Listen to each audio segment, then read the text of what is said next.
Okay, welcome back. This is Module 3, and we are moving on. We're leaving parroting behind. Now we are going to the really much more common usage of the reflecting process, and that is paraphrasing. Probably everyone's heard that word. It just means repeating back or reflecting back. But this time, as I'm going to show you, because I'm going to go ahead and switch to screen share. There we go. My little cartoon here shows symbolically what paraphrasing is all about. If the letters represent words, then they are both saying the A part. So some of the words are the same when you paraphrase, but some of them are different.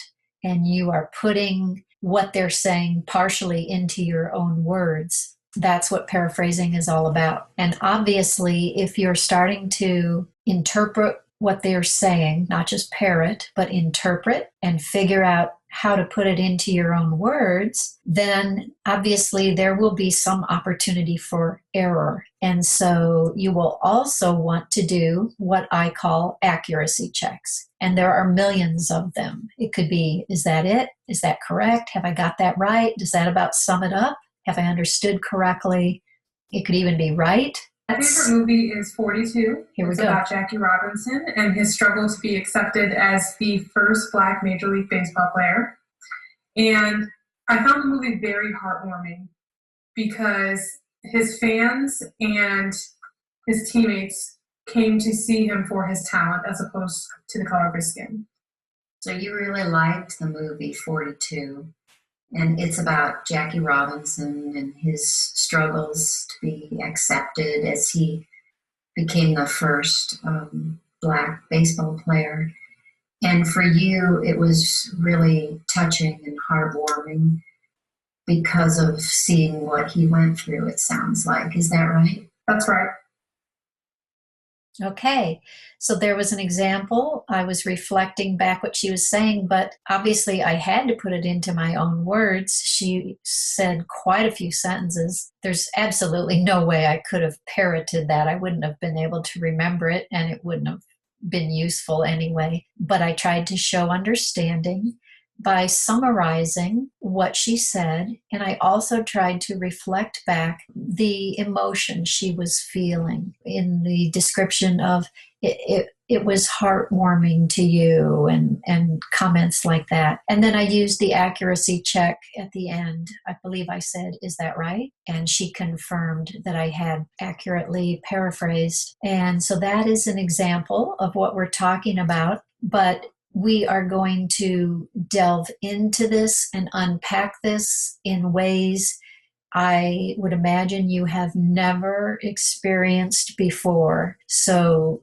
definitely stick with us throughout this whole process, because I think you will be amazed as we look at other videos and we watch people making mistakes or doing things in a more productive, helpful way. I think you will be amazed at how we unpack this. This is not all there is to it, trust me.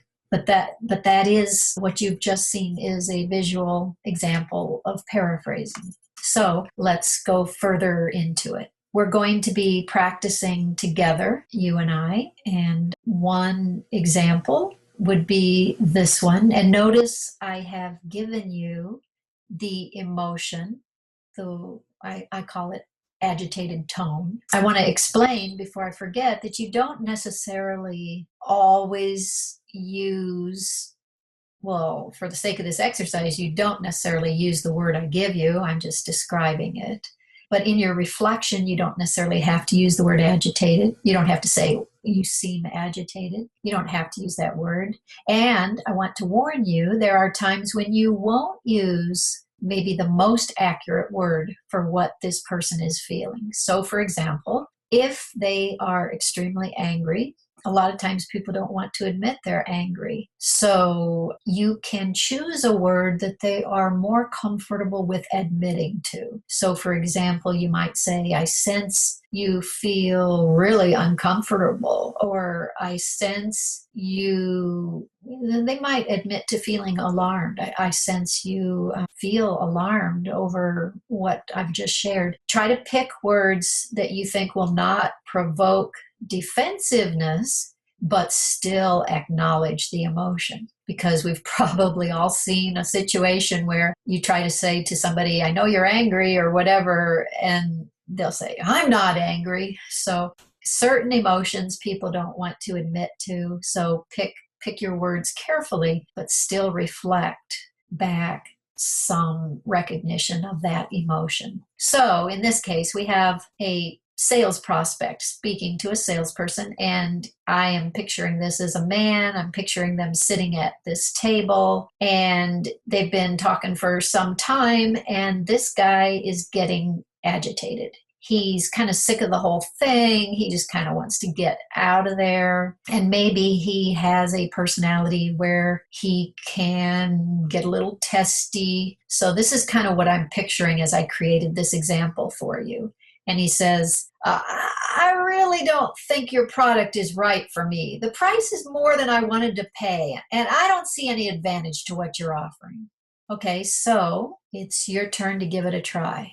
We want to paraphrase what the person is saying. We will not try to use all the same words. That's parroting. We're just paraphrasing now. We want to not only reflect the verbal content, we also want to reflect some recognition of the emotional state. And I'm going to give you a prompt. You can start with either it sounds like you, or you can use I sense. I sense that you, and if you are comfortable with some other one that you come up with, that's fine. But for those who need the prompt, either it sounds like or I sense. I'll give you a moment to think. How would you reflect back?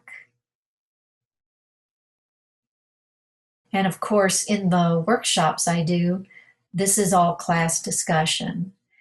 We just, in this situation with a tutorial, we just have to do the best we can.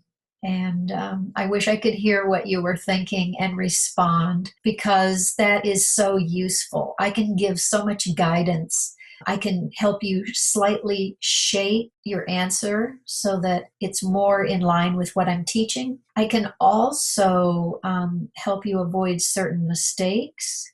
I can also just give other kinds of feedback that might pop up, situations that occur, different answers I hear, some additional points that I can share because of what you're saying, or also sometimes you have additional questions and then I can answer those. But with this tutorial, we'll just do the best we can. I hope that you've come up with something. And since this is a tutorial, I'm just going to go on with a sample correct answer. There are millions of correct answers. There is no single right answer. But maybe you came up with something like this.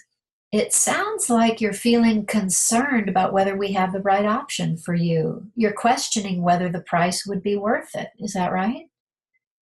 And notice the tone, a tone of respect, a tone of understanding, and kind of going at it with a win-win philosophy.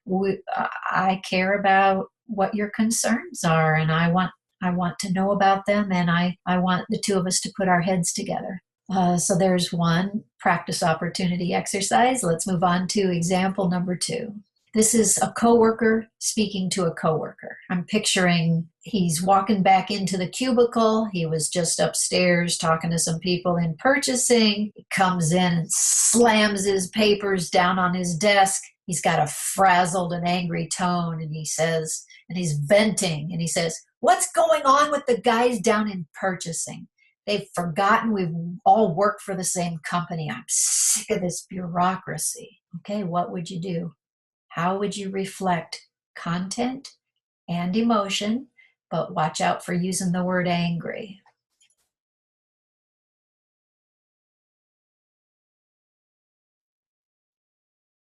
Hope you've come up with something. Here's my answer. And again, there are many right answers. It sounds like you've had another frustrating experience involving purchasing. I sense you're feeling fed up. Is that about where you're at? Notice something really important here. The coworker who is reflecting is not agreeing. They are simply reflecting back what the first person is saying. So that's an important point.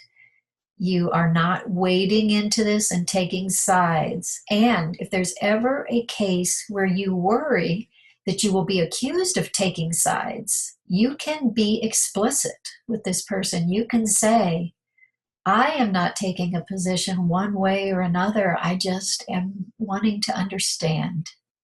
And you can say it right out so that no one starts quoting you and attributing certain beliefs to you that you never intended. So there's example 2, and let's go to example 3. This does not have to be just negative emotions. Here we have excitement. So a coworker is speaking to a coworker, and she says, I am telling you this new software is amazing. It'll make things so much easier for all of us.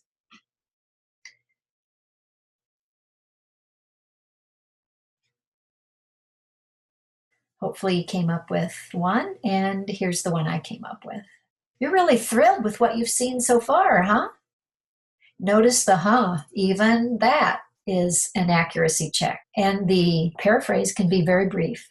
And here's a tip. You can combine your paraphrase and your accuracy check by just making it a question. I don't think I want to go out to eat tonight because I'm tired. Oh, you've decided you don't want to go? You can remember that example from an earlier time in our previous modules. So it's just turned into a question. So you don't need to add a separate accuracy check. So that's an extra tip there. Okay, we are going to go to yet another practice opportunity. We are moving up the skill ladder. You saw paraphrasing, and you have been practicing this paraphrasing with me on the screens we just did. And you may, if you are in a group right now, you may have turned that into group discussion. And now we're going to graduate to the level of now you're really on your own, but it's, again, low stress because you get time to think. And this is paper and pen exercise. We are going to once again take a break. We're going to end this module. We're going to allow you to use your paper and pen exercise and take time to do that. If you're in a group setting, this is a great time for a break. And you have some fantastic and fun videos to look forward to in future modules. So I will see you in the next module.